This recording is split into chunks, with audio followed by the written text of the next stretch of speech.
suasana di rumah sakit itu benar-benar pecah, Mang Ei.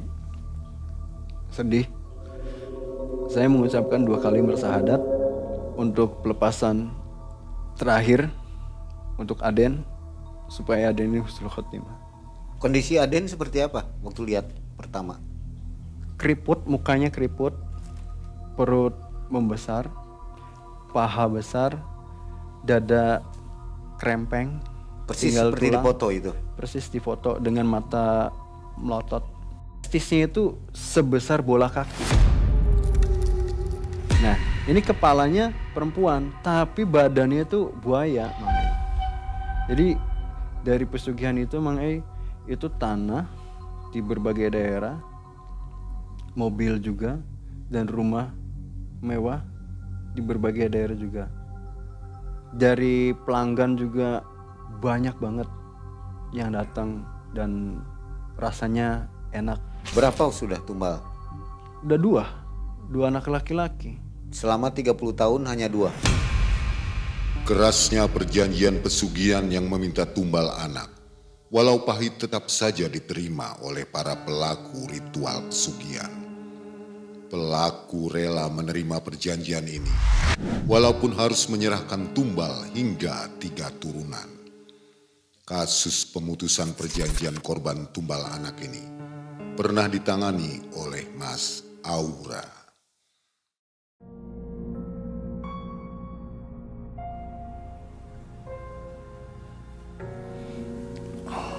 Nah, ini dia Mas Aura. Apa kabar Mas Aura? Alhamdulillah sehat, Mang Ei. Sehat ya? Mang Ei sehat. Alhamdulillah.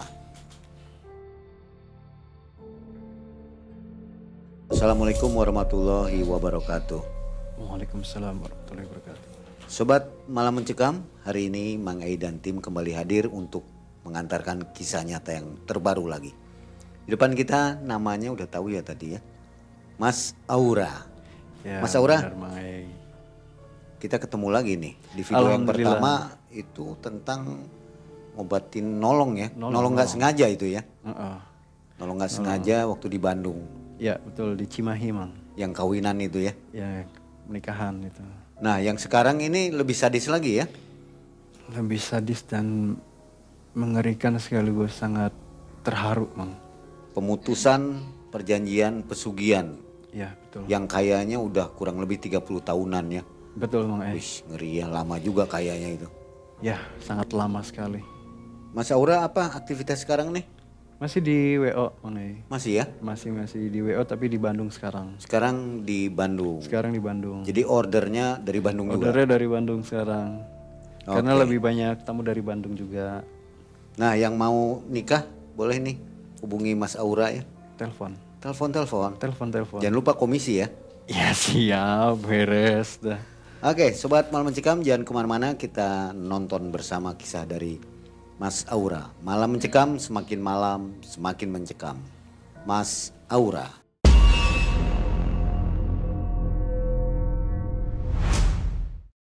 Jadi awalnya begini, Mang Ei.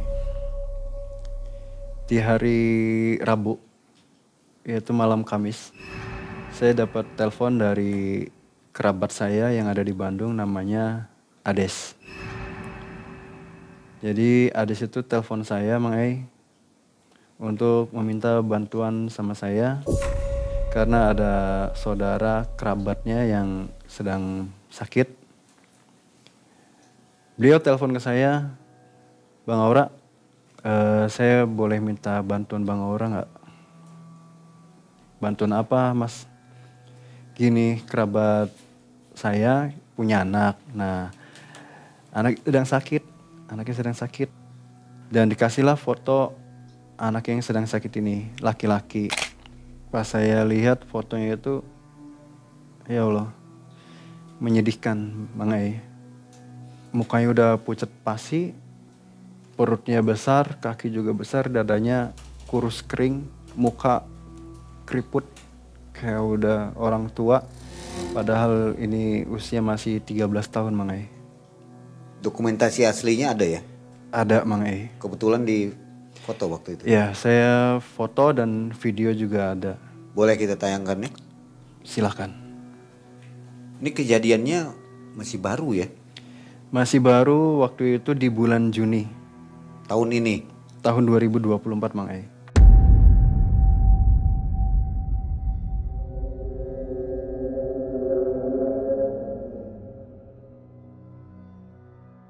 Oke Bang Ades, malam ini saya berangkat ke Bandung. Saya minta doanya supaya saya diberikan keselamatan di perjalanan. Jam 11 malam saya berangkat Mang Ai. Saya berangkat menggunakan kendaraan bermotor roda 2. Di daerah Kadipaten, tepatnya di jembatan Cilutung Mang Ai. Saya ditambahkan sosok kera berwarna hitam bermahkota. Itu di tengah-tengah jembatan Cilutung Kadipaten. Buat teman-teman Kadipaten di Cilutung mungkin tahu ya. Saya ditambahkan makhluk tersebut, spontan saya mengerem dadak. Lalu saya turun dari motor untuk minta izin untuk melewati wilayah kekuasaan kera besar tersebut atau Raja Kera ini. Setelah saya membaca salam, makhluk tersebut hilang Mang Ai. Keranya hilang, alias mengizinkan untuk perjalanan sebesar 2 orang dewasa, tapi ditumpuk. Sekitar 3 meteran lebih ya? Kurang lebih seperti itu. Kurang lebih tinggi 3 meter betul Mang Ai. Jadi dia pakainya mahkota. Nah di perjalanan itu saya di kendaraan bermotor tuh sambil mikir, kenapa ada kera besar di jembatan Cilutung ini. Setelah saya sampai Sumedang nih Mang Ai, Gapura Sumedang. Di Gapura Sumedang itu ada desa namanya desa Subang. Desa Subang di situ tuh macet banget Mang Ai. Macetnya panjang banget. Saya coba salip-salip lah ya naik motor kan. Ini ada apa sebenarnya kok macet. Pas saya yang lewatin ada 2 pasangan atau suami istri pasutri yang kecelakaan mobil Fuso. Mohon maaf, ininya dadanya remuk, kepalanya Mang Ai. Setelah saya melihat kondisi itu, saya masih terus tancap gas Mang Ai. Tancap gas, saya berhenti sebelum Cadas Pangeran. Di sebelah kiri kan ada pom bensin Mang Ai. Nah saya berhenti untuk telepon Ades. Bro, ini saya udah sampai Sumedang. Paling saya sampai Bandung sekitar jam 4 subuh. Ades bilang, siap Bang Ora, saya tunggu di Bandung secepatnya.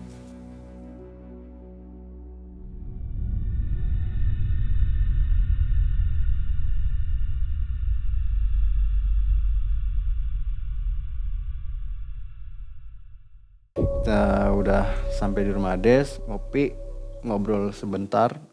Percakapan saya dengan Ades tuh gini. Kenapa bro? Ya ini masalah sakit anak ini aneh. Udah 2 tahun, udah berobat kemana-mana, tetap hasilnya nihil. Gak sembuh, malah memperburuk keadaan si anak ini. Anak ini namanya Aden. Lalu saya sholat subuh minta petunjuk sebenarnya itu ada apa gitu. Ada apa sih sebenarnya? Sakit apa? Jam 9 pagi saya diajak sama Aden untuk datang ke rumah sakit yang ada di Bandung. Di lantai 4. Sesampainya di lantai 4, di rumah sakit itu banyak banget godaannya. Banyak banget halangannya. Ditemuin, ya mohon maaf, yang udah meninggal mukanya ada. Yang ngengsot ada, kakinya nggak ada juga banyak. Maksudnya. Saya masuk lift Mang Ai. Saya masuk lift juga saya sama si Ades. Saya nyenggol nih. Bro, merinding gak? Udah biarin aja ya. Gak usah digubris. Tahan aja, tahan. Karena bau amis Mang Ai. Di dalam lift itu bau amis banget. Setelah saya sampai di lantai 4, ada satpam yang ngejaga. Satpam ini bilang, mau ke siapa? Ke kamar berapa? Mau ketemu Ibu Niken? Pasiennya namanya Aden. Gak boleh masuk. Jadi banyak banget gitu teman. Pertama saya didatangin kera besar. Terus ada kecelakaan, ini nyampe rumah sakit, saya dihadang sama satpam gak boleh masuk. Akhirnya si Ades telepon Bunda Niken. Bun, ini saya udah di depan di satpam, tolong Bunda keluar karena kami gak bisa masuk. Akhirnya Bunda Niken keluar nemuin kita. Ngobrol antara Bunda Niken, saya dengan Ades ini, Mang Ai. Setelah itu, oke, kita bikin kesepakatan, Bang Aura aja yang masuk sama Bunda Niken, biar saya yang di luar. Karena di kamar itu ada 3 pasien, Mang Ai. Ada 3 pasien dan rame. Saya hanya ngecek Aden ini sakit goib atau medis. Setelah saya ngecek semua anggota tubuhnya Aden, saya bilang ke Ibu, Bunda Niken, Bu, saya boleh ngobrol 4 mata gak sama Bunda? Karena ada yang gak beres sama Aden. Kita ke lobi, turun ke bawah lagi, kita ngobrol di lobi. Bertiga, saya, Ades, dan Bunda Niken. Kondisi Aden seperti apa waktu lihat pertama? Keriput, mukanya keriput, perut membesar, paha besar, dada krempeng. Persis seperti di foto itu? Persis di foto dengan mata melotot. Umurnya baru 13? Umur baru 13. Di bawah kita ngobrol sama orang tua Aden. Bun, Aden ini kalau menurut dokter sakit apa? Dokter juga bingung Mas, ini sakit apa? Awal mulainya gimana Bun? Kok bisa sampai perutnya besar gitu? Apakah liver atau apa? Awalnya gini Mas, setelah bapaknya meninggal di tahun 2022, suami saya tuh meninggal Bang Aura. 1 bulan setelah suami saya meninggal, disusul anak saya, Aden, sakitnya itu gak masuk akal, gak masuk logika menurut saya. Karena, mohon maaf Mang Ai, testisnya itu sebesar bola kaki. Kebayang Mang Ai? Masuk logika atau enggak? Biasanya kalau hernia sebesar apa? paling ini bola kaki lah Mang Ai. Testis gitu kan. Ini nggak masuk akal ya? Ini nggak masuk akal. Ya mohon maaf sekali lagi. Bola kaki aja. Keras loh. Lembek. Mohon maaf. Itu lembek. Tapi si gede bola kaki. Saya juga nggak percaya Mang Ai. Masa iya testis segede itu? Ya saya percaya sama ucapan Bunda Niken. Karena ibunya sendiri yang tahu gitu. Mungkin kita yang awam nggak mungkin. Masa segede itu? Ya nyatanya seperti itu Mang Ai. 2 bulan itu mohon maaf testisnya itu kempes tapi ke perutnya gede. Ada fotonya dan videonya ada. Makan normal Mang Ai. Cuman mata merem. Matanya merem terus, nggak mau melek. Ini kisah sebenarnya berat untuk saya ceritakan Mang, karena sedih banget ini. Ya Allah. Sebenarnya apa yang terjadi Bunda? Yang saya tangkap nih Bun, semacam ada perjanjian yang belum tuntas sama, mohon maaf, mantan suami atau suami ibu yang meninggal. Pak Sumarno ini. Nama suaminya Sumarno, Mang E. Iya Mas, kata Bunda Niken. Setelah suami saya meninggal itu baru kebongkar bahwa di dalam kamar itu terdapat ruang khusus untuk memuja. Jadi selama saya menikah itu saya dilarang untuk masuk ke ruang khususnya dia. Ya terus tahu saya, suami saya sholat. Ya saya nggak tahu, kata Bunda Niken. Saya nggak tahu di dalam itu sholat atau apa. Gitu. Karena pakaiannya kayak orang sholat gitu. Ketahuannya itu setelah suaminya itu meninggal. Nah meninggalnya itu juga sama Mang E. Tapi nggak perutnya besar. Si suami ini, mohon maaf, kelaknya yang bengkak. Pas suami meninggal itu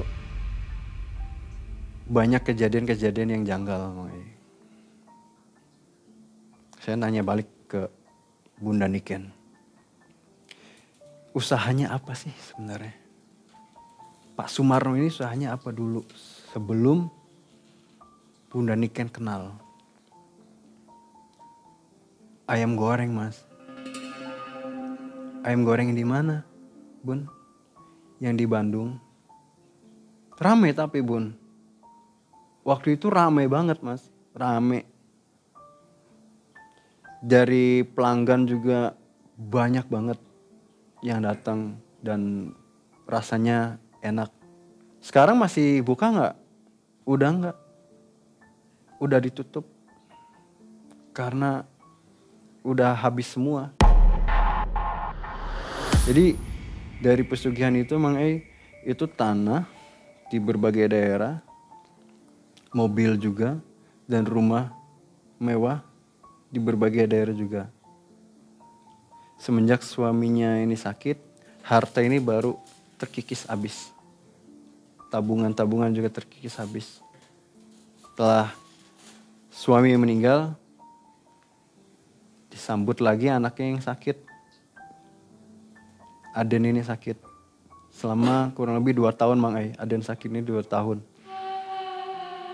Dengan pengobatan alternatif sudah. Kedokteran sudah. Tapi gak ada hasil Mang Ai. Gak ada hasilnya, malah memperparah. Yang tadi saya katakan tadi. Si istrinya nih tahu kalau suaminya melakukan pesugihan? Tahu Mang Ai. Di ruangan itu ada apa aja? Banyak sesajen. Sesajen. Banyak sesajen, banyak darah. Darah. Ayam cemani. Bang di situ. Ada. Bau berarti ya? Bau Ai. Itu di kamarnya? Di kamar pribadinya. Jadi ada 2 ruangan Mang. Kamar pribadinya sama kamar yang sama istrinya. Gak boleh masuk. Gak boleh masuk nih kamar pribadi. Gak boleh. Jadi siapapun dilarang masuk untuk masuk ke kamar pribadi Pak Sumarno ini. Saya bilang ke Bunda Niken, ya sudah Bu. Pokoknya gimana caranya pemutusan pesugihan ini tidak berdampak ke anak ibu yang kedua, yang perempuan, namanya Zeni. Wah gimana caranya Bu, supaya pemutusan pesugihan tumbal ini jangan terus menerus sampai ke anak terakhir, Pak Sumarno ini. Oke Bu, malam ini saya balik lagi ke Cirebon untuk ngambil sesuatu. Bang Ades, tolong jaga Bunda Niken sampai saya balik lagi ke Bandung. Setelah obrolan itu saya balik lagi ke Cirebon Bang E untuk ziarah di Syekh Kilobama dan Syekh Brataklana untuk mencari petunjuk. Nah, di perjalanan untuk ke Cirebon aja nih Mang E, ada lagi hambatan-hambatan yang benar-benar supaya saya tuh seolah-olah nggak bisa untuk menyelamatkan Aden.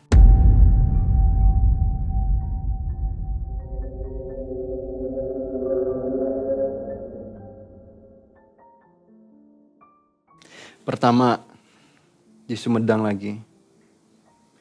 Di deket yang jual ubi tuh, tikungan mau ke Cadas Pangeran kan banyak jual ubi.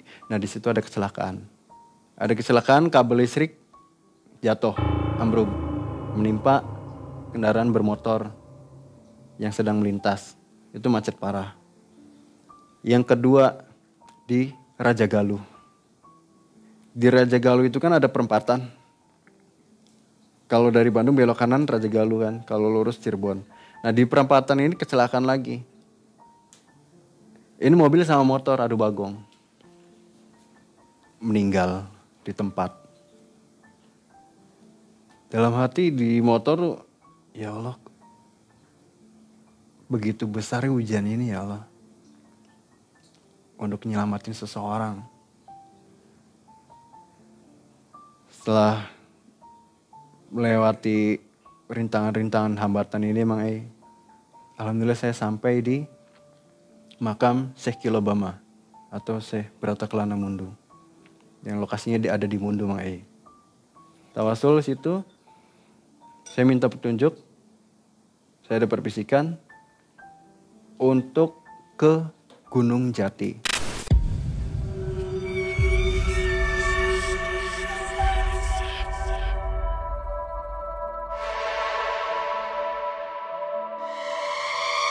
Biar sawasul saya langsung ke Gunung Jati karena urgen Mang Ke Gunung Jati saya ngambil air sumur Jalatunda yang banyak manfaat dan karomah. Saya ambil 1 liter. Saya masukin. Saya telepon Ades. Des, kamu masih sama Bunda Niken? Masih Bang. Tunggu saya sampai Bandung. Malam ini saya berangkat lagi ke Bandung. Saya bawa air. Kita tunggu di Bandung Bang. Hati-hati di jalan. Minta doanya. Siap. Sepulangnya saya dari Gunung Jati saya balik lagi Mang ke arah Bandung. Saya lewati lagi nih jembatan Cilutung lagi. Di jembatan Cilutung alhamdulillah aman Mang aman. Saya masuk wilayah hutan Nyalindung.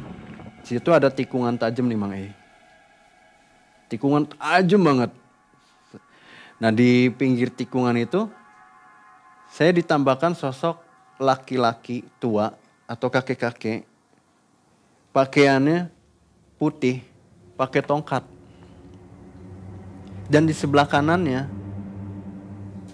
itu perempuan pakai kebaya warna kuning. Kakek-kakek pakai tongkat ini nyebrang, tak pikir saya orang Mang karena persis banget kayak orang Mang Saya ngambil kanan, keplanting Mang nyelarak lah. Kan di tikungan tersebut tuh ada pagar. Nah, motor saya masuk ke pagar pembatas. Airnya jatuh, saya lecet di sini. Di kaki juga, motor bodi rusak. Jadi tambah yakin benar-benar cobaan dan rintangan ini supaya anak ini tersiksa di dunianya. Si Aden ini. Saya telepon Ades, bro saya kecelakaan. Di mana? Di tikungan Nyalindung. Kondisi gimana Bang Ora? Lecet-lecet dikit. Cuman saya agak terlambat ya karena motor nggak sehat. Hati-hati Bang Aura, hati-hati. Saya lanjutin perjalanan Mang E. Lebih hati-hati lagi, lebih fokus lagi. Karena kondisi motor kurang sehat, bodi pecah, saya juga lengannya sakit. Botol aqua juga udah penyok. Tinggal setengah, yang seliter tinggal setengah karena bocor Mang E. Saya akalin aja, supaya gak terlalu habis. Pakai plastik. Saya lanjutin perjalanannya. Sesampainya di jembatan Tomo, tahu Mang E? Jembatan Tomo yang baru dibangun itu, yang panjang banget itu. Kan ada tikungan dikit, terus di samping itu ada pohon gede. Nah, ini ada penampakan kuntilanak merah. Ini jelas banget Mang E. Jalannya itu, terbang itu pelan banget. Saya nggak mau kejadian kedua kali, saya nggak mau ngerem mendadak, saya nggak mau celaka lagi. Saya hajar aja Mang E. Mau ditabrak mau apa, bismillah. Terabas aja. Kita lanjutin perjalanan, lewatin Tomo. Ngelewatin lagi lah Sumedang ini. Lewatin Sumedang, Cadas Pangeran. Di Cadas Pangeran ada longsor Mang E. Di Cadas Pangeran ada 2 jalur ya. Nah, yang longsor itu jalur bawah. Jadi saya lewat jalur atas. Itu kan macet, saya lewat jalur atas lagi. Yang kan perboden kalau jalur atas. Tapi darurat gini pakai jalur atas. Ada aja Mang E halangannya. Ya Allah. Saya telepon lagi Ades. Des ini macet di Sumedang karena ada longsor. Pokoknya saya tunggu. Saya minta maaf sama Bunda Niken. Bunda Niken tolong bacakan surat Yasin. Tolong bacakan surat Yasin malam ini. Sampai saya datang ke rumah sakit. Jangan putus.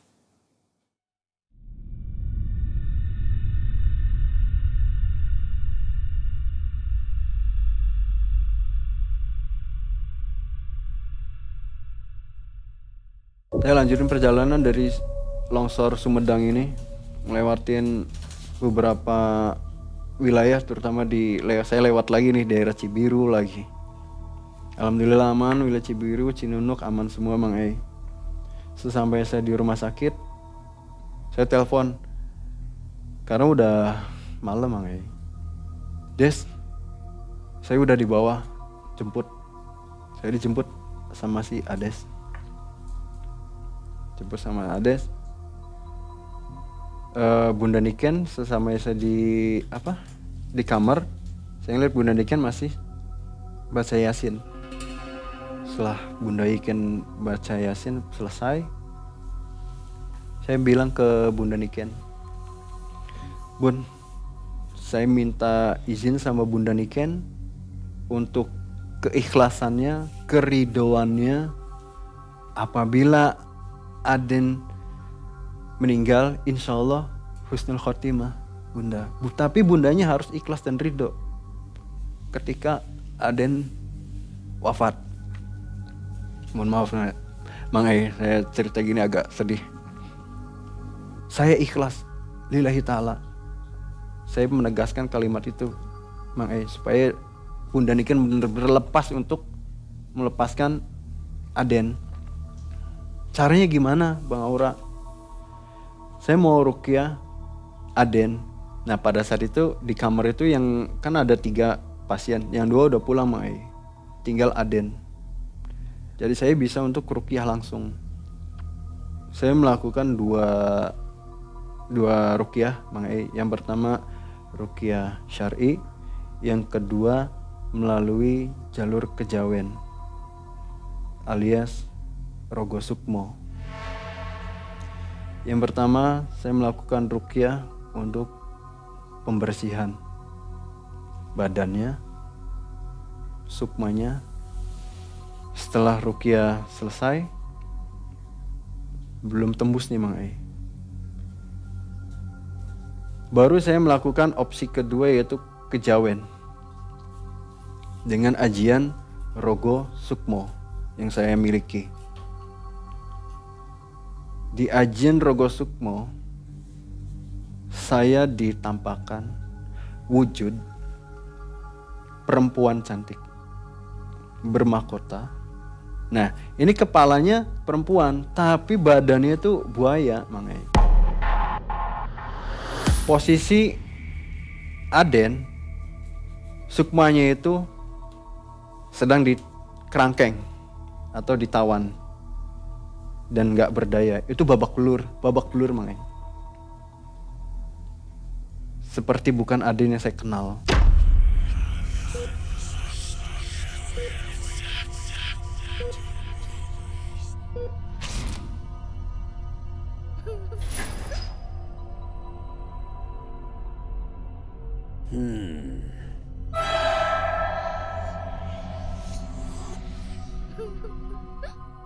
Saya bilang Ratu Buaya lah.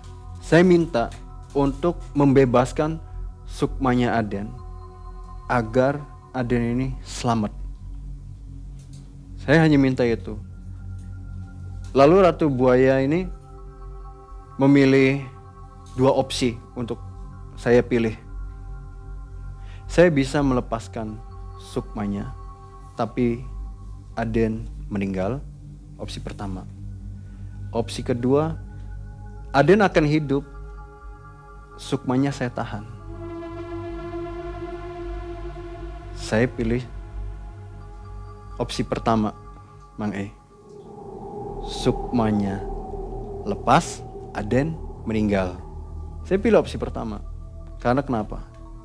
Kalau saya pilih opsi kedua, sukmanya ketawan, raganya masih hidup. Jadi tersiksa di dunianya. Saya lebih baik milih opsi yang pertama. Lebih baik sukmanya balik, Aden meninggal dengan keadaan husnul khotimah. Saya minta izin dulu sama Bunda Niken. Karena memang benar-benar harus diselamatkan. Nggak ada opsi lain? Nggak ada. Bisa sehat kembali gitu, nggak bisa? Nggak bisa. Karena opsi yang pertama ini yang harus saya pilih. Saya minta terakhir. Saya minta untuk pemutusan tumbal pesugihan yang dilakukan oleh Sumarno agar tidak diteruskan ke anak terakhir yang perempuan yang bernama Zeni. Ratu Buaya menyetujui karena perjanjiannya sudah nggak ada. Sumarno sudah meninggal, hartanya udah habis semua, dan tidak ada yang ditumbalkan karena yang ditumbalkan laki-laki. Setelah saya melakukan ajian Rogo Sukmo, udah beres. Mata yang tadi Aden ini merem, ya, itu balik lagi ke semula, Mang E. Balik lagi ke semula. Yaitu matanya melek lagi. Dengan tatapan kosong. Dengan tatapan kosong, mukanya udah, Allahu Akbar, mukanya udah pucat. Saya minta keikhlasan ibu lagi, Ibu Niken lagi. Bunda, saya minta sekali lagi Bunda harus ikhlas untuk melepaskan Aden. Biar apa? Biar husnul khotimah pun. Tolong maafin salahnya Aden. Aden ngasih tahu ke saya untuk sampaikan ke ibu. Aden sayang sama mama. Aden sayang sama mama, tolong mama jangan nangisin Aden. Aden udah tenang.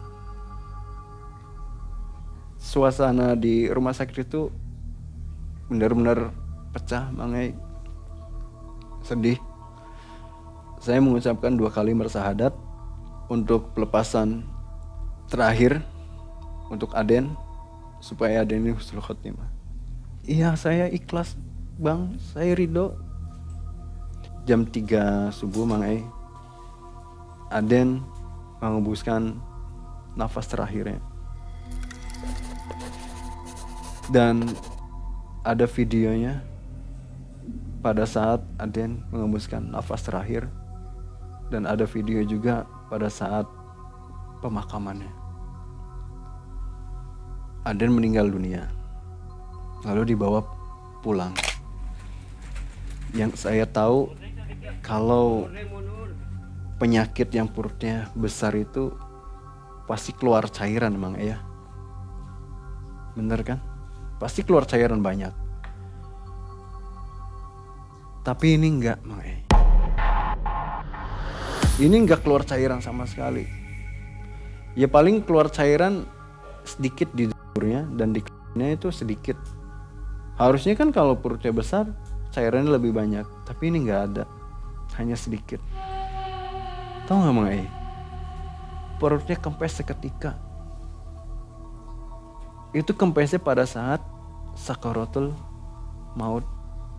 Jadi sukmanya nggak tertahan lagi ya? Nggak tertahan dan kembali lagi sukmanya. Karena itulah pilihan terbaik. Pilihannya itu nggak bisa kita lawan ya?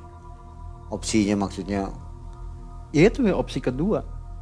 Ya itu kan tawaran dari si ratu itu. Kita nggak bisa mengabaikan. Nggak bisa karena kalau misalkan Aden ini sembuh, sukmanya ditahan. Dengan sembuh dengan dikatakan ya sakit aja berbaring aja gitu tuh. Ya artinya yang sukma ini nggak bisa diminta ya? Nggak bisa. Kenapa nggak bisa diminta? Kebanyakan kasus kan pemutusan perjanjian biasanya bisa sembuh kembali ya, tumbalnya itu. Betul. Kembali lagi ke perjanjian awal. Pak Sumarno ini melakukan perjanjian yang sangat-sangat menurut saya biadab. Karena mengorbankan 2 anak Mang E. Anak pertama meninggal seperti itu. Anak kedua laki-laki juga sama.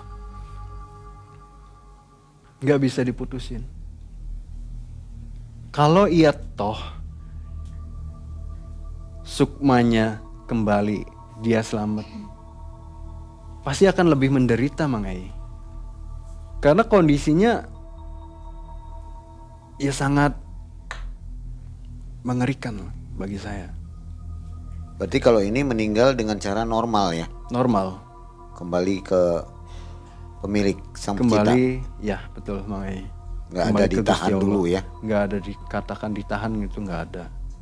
Ini ditayangkan keluarganya nggak apa-apa nih? Aman Mang E, saya udah dapat izin. Tapi mungkin dari wajahnya nggak bisa dari wajahnya aja ya. Kita tampilkan pihak ya. keluarga Mama Bunda Niken minta, Bang boleh ditayangkan tapi saya minta diblurkan saja mukanya. Selama 30 tahun hanya 2? 2. Nah yang terakhir kan perempuan yang sekarang nih.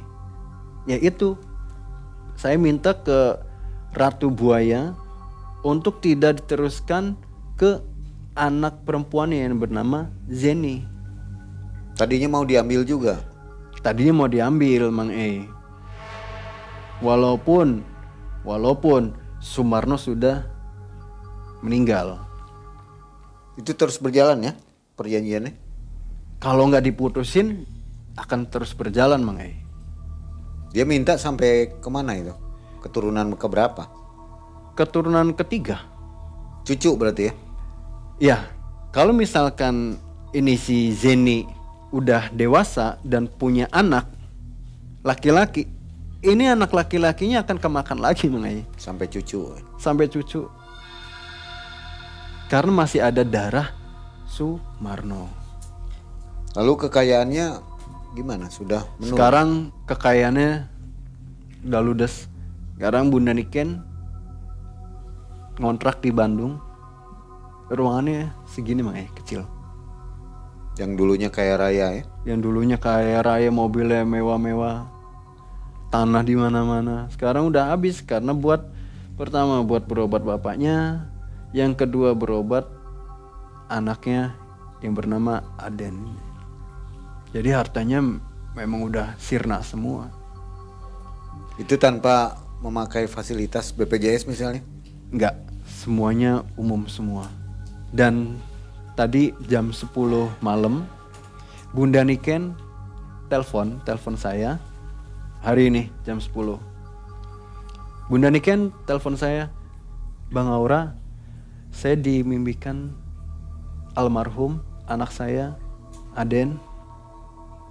Aden berpesan ke saya,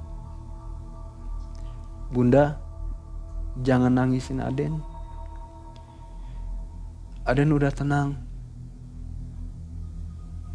Bunda tolong jangan nangis lagi, Bunda. Itu yang disampaikan Aden ke Bunda Niken melalui mimpinya. Apa artinya Bang Ura? Bunda selalu mendoakan Aden supaya Aden ada di sisi Sang Maha Kuasa, yaitu Allah Subhanahu wa taala. Tiap hari jangan putus. Iya, Bang Aura, saya selalu mendoakan anak saya supaya Aden ada di surga. Pasti Aden sudah ada di surga, Bunda. Saya yakin Aden sudah ada di surga. Karena Aden anak baik. Dan sekali lagi buat teman-teman, saya ada beberapa tips agar kita selamat dari gangguan-gangguan jahat atau gangguan-gangguan sihir. Baik kita selagi mau makan atau bertamu atau dimanapun tempat lah. Kita alangkah lebih baiknya ketika kita memasuki ruangan atau bertamu, kita membaca salam. Assalamualaikum warahmatullahi wabarakatuh. Ketika kita duduk, kita pesan makanan datang, jangan langsung disantap ya. Liatin sambil membaca. Pertama, Bismillahirrahmanirrahim 1 kali. Yang kedua dengan membaca 2 kalimat syahadat 3 kali. Yang ketiga dengan membaca La ilaha illallah Muhammadur Rasulullah 3 kali. Yang keempat dengan membaca salawat Nabi Allahumma sholli ala sayyidina Muhammad sebanyak 3 kali. Yang kelima membaca surat Al-Ikhlas 1 kali dan ditutup surat Al-Fatihah. Setelah kita membaca semua, kita kan udah baca semua nih. Mau makan, baca doa sebelum makan. Allahumma barik lana fima razaqtana wa qina adzabannar. Amin. Setelah itu minum dulu. Minum. Setelah kita minum baru kita santap. Insya Allah halalan thayyiban. Lumayan panjang juga ya membaca itu sebelum makan. Kalau kita sering mengamalkan pendek Mang Ei. Bisa cepat begitu Bisa ya? cepat. Karena terbiasa. Itu Karena akan kalau terhindar dari gangguan sihir. Artinya kalau makanan itu Mengandung unsur goib, itu pasti akan terhindar. terhindar ya. Jadi kita tidak perlu membuang sedikit makanan. Dimakan seperti biasa aja. Makan seperti biasa. Jadi istilahnya apa Mang Ei? Biar nggak mubazir. Lalu apa setiap rumah makan atau bisnis-bisnis lainnya itu selalu menggunakan hal-hal semacam itu untuk bisnis yang sukses ya? Menurut Mas Aura gimana? Kembali lagi ke kepercayaan Mang Ei. Dan situasi tempat. Pertama ke kepercayaan masing-masing. Ini ada nggak ya? Ada nggak ya? Yang jelas pasti ada. Kita harus bisa bedain mana pesugihan, mana pengasihan. Pesugihan itu goibnya pakai ilmu hitam. Tapi pengasihan pakai ilmu-ilmu lafad-lafad Allah. Penglaris gitu. Penglaris. Itu boleh? Boleh. Untuk amalan. Amalan Mang Ei penglaris tuh. Yaitu dengan syaratnya kalau yang putih. Kita bicara yang putih, yang lempeng kan. Yang lempeng biar supaya usahanya laris. yaitu dengan berpuasa, sholat 5 waktunya jangan putus, sholat sunnahnya, baca Qur'annya, itu termasuk penglaris. Masuknya ke pengasihan, minta sama Allah langsung. Tapi kalau pesugihan, ini jalur belakang, jalur hitam, jalur sesat. Dengan tumbal. Dengan tumbal, dengan sesajen, itu udah melenceng dari koridor. Berbahaya ya. Berbahaya. Cara menanggulangi gimana? Itu pertama dengan membaca salam. Yang kedua 2 kalimat syahadat yang tadi saya sebutkan, dan seterusnya.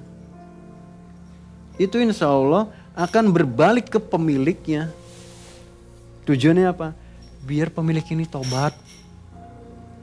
Jangan di jalur sesat gitu. Buat pengusaha-pengusaha, saya minta jangan melakukan hal sebodoh itu. Lebih baik kita miskin harta, daripada kita miskin hati.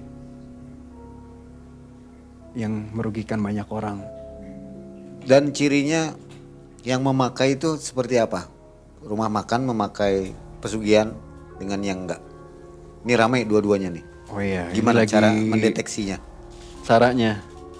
Secara awam ya, mata awam. Kalau mata awam, untuk orang awam nih. Kalau untuk orang awam, mohon maaf, untuk orang awam sekali lagi itu terkesannya biasa. Makanannya enak, rame. Tapi itu kuncinya. Dengan membaca yang saya kasih itu. Secara nggak sadar kita membaca itu ngusir jin yang ada di situ. Supaya balik lagi ke tuannya.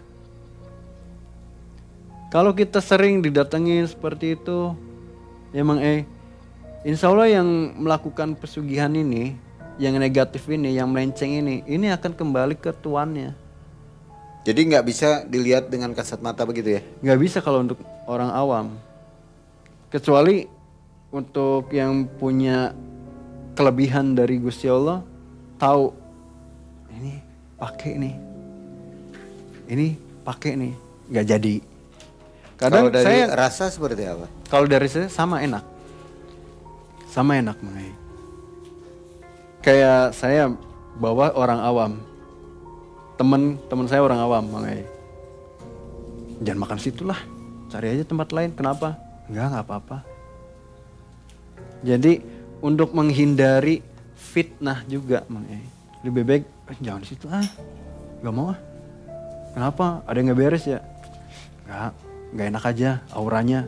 Biasanya kalau yang punya kelebihan auranya nggak enak, dan termasuk orang awam juga, tanpa disadari instingnya main. Contoh orang awam nih, contohnya ibarat ini orang awam masuk ke salah satu rumah makan. Dari luar juga udah baca instingnya, udah baca auranya, udah bisa refleks. Auranya nggak enak ya, padahal rame. Enggak. Jadi pernah nggak ikuti gitu? Kata hati gitu ya? Ya, ikuti kata hati aja. Buat teman-teman, jangan mengejudge atau menghakimi kalau itu ada pesugihan gelap atau bangsa-bangsa seperti itu, bangsa yang nggak kelihatan. Ya semua tempat itu pasti ada, Semua tempat saya yakin ada bangsa goib itu. Oke. Tapi mengantisipasinya yaitu dengan membaca salam. Karena sama-sama ciptaan Gusti Allah. Nah, Sobat Malam Mencekam, tadi sudah ada tips ya dari Mas Aura. Cara menghindar agar kita makan tetap enak ya. Ya. Meskipun pakai sesuatu tetap halal. Tetap halal, tetap halal. Dan di perutnya juga nggak mules-mules. Nggak pusing kepala Nggak pusing kepala, nggak mual. Oke. Pulang ke rumah juga badan nggak berat. Gitu. Ini kisah baru terjadi beberapa bulan yang lalu, tahun 2024 ya. Ya. Dan semoga kita terhindar dari hal-hal seperti ini. Amin. Mas Aura, Allahumma terima amin. kasih kisahnya. Menambah Siap, Mang lagi wawasan kita tentang dunia pesugihan ya. Pesugihan. Jangan lakukan pesugihan. Pokoknya intinya begitu. Nggak boleh, nggak boleh. Udahlah, ulah gitunya. Ya, Nggak boleh nama- melakukan pesugihan karena berdampak ke banyak semua orang. Dan kisah-kisah di Malam Mencekam ini untuk mencegah, membuka kisah-kisah supaya tahu ya bahwa pesugihan itu tidak pernah menjadikan bahagia. Betul Mang Ei. Oke, akhirnya Mang Ei dan tim undur diri. Terima kasih Mas Aura. Sama-sama, Mang Ei. Assalamualaikum warahmatullahi wabarakatuh. Waalaikumsalam warahmatullahi